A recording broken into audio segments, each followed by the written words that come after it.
Hi, this is Eric Simpson, and today I'm going to talk about testing and screening stocks by short interest as a percentage of float. So to start off, I'll define some basic terms that we'll need to know. Short selling is the borrowing of shares of stock that you don't already own in order to sell. The short seller makes money if the stock price drops and they buy back their position at a lower price. Buying back short sold stock is also known as covering. And so to put it simply, short selling is like the opposite of buying. Short interest is the number of shares of a stock that are currently sold short but not yet covered, and float is the number of shares of a stock that are currently available for trading. So putting it together, the short interest as a percentage of float is the short interest divided by the float. Here's an example. Company A has a short interest of 1 million and a float of 5 million. What is the short interest percentage of float for company A? So that's 1 million divided by 5 million, which is 20%. So now we're going to test stocks, the low, which is less than 5%, and the high, greater than 20% short interest as a percentage of float. And this is just defined by FinViz. Like my first video, I want to make the screen compatible with FinViz so it's easy to use and understand. And we're going to use the same universe from the first video, which is market cap above 300 million. That way we filter out stocks that have low liquidity, which are hard to get in and out of. So now, let's go to FinViz plus small universe. So first we're going to test low short interest stocks as defined by FinViz, less than 5%.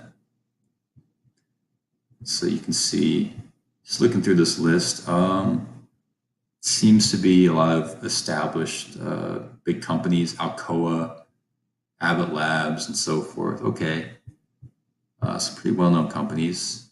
And now we're going to go to portfolio 1, 2, 3. I got this set up. The back test, 20 years, rebalance frequency 52 weeks. That way we can get those long-term capital gains taxes when we sell. So now I'm going to run this back test.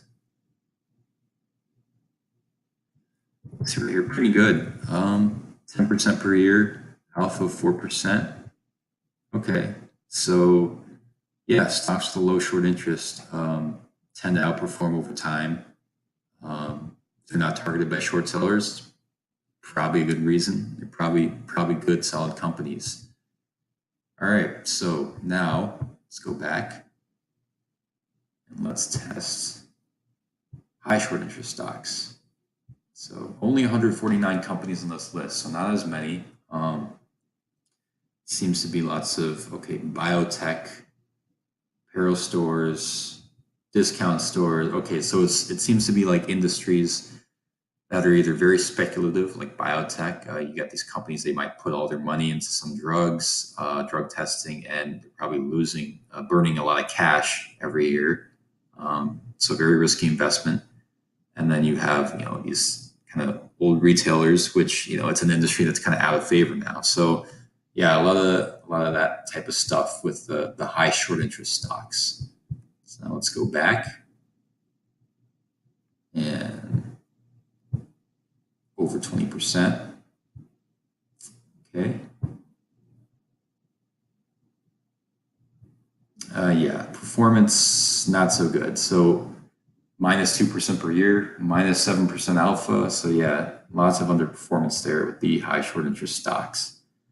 You can see, okay, so real quickly, not much data these first 3 years, just might be an issue with they have in this database. So I'm just going to start 2002. There is data. Okay, still not great. Yeah, minus 6% alpha. So in general, buying a basket of high short interest stocks is just pretty risky. And there's a phenomenon that's known as a short squeeze, and it does happen, and it's very spectacular when it happens. When a heavily shorted stock, super high short interest, they might have some positive news or catalyst, which kind of sends the stock price up. And so what happens, it might trigger, or a lot of short sellers, they might buy to cover their positions, and that might even increase the price further. And so I think Tesla in 2013 went through a massive short squeeze. The stock price went from, it like tripled in value or something. And it does happen, and it's amazing when it happens. But it seems like when you're buying just a basket of these high short interest stocks, even if you have some that might squeeze, uh, it doesn't seem to overcome the underperformance or the decline of like the other stocks with high short interest. So just statistically, it doesn't seem like a great bet. And so one more thing I want to test, move that back this period back, stocks that don't have a high short flow. So not necessarily low, but just not high. It's just picking normal stocks. It seems like nothing with something too crazy. So under 20%, we're just going to test this.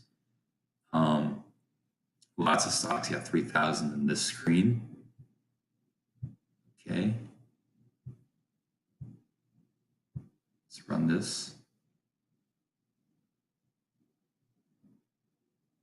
See right here. Okay, going back to that, yeah, 20-year period. Annualized return 9.7%. Okay, alpha almost 4%. So yeah, pretty solid. So basically, there's something to take away from this is that as long as you're kind of maybe avoiding stocks that have short interest above 20% or something that's insanely high, it's probably okay. Now,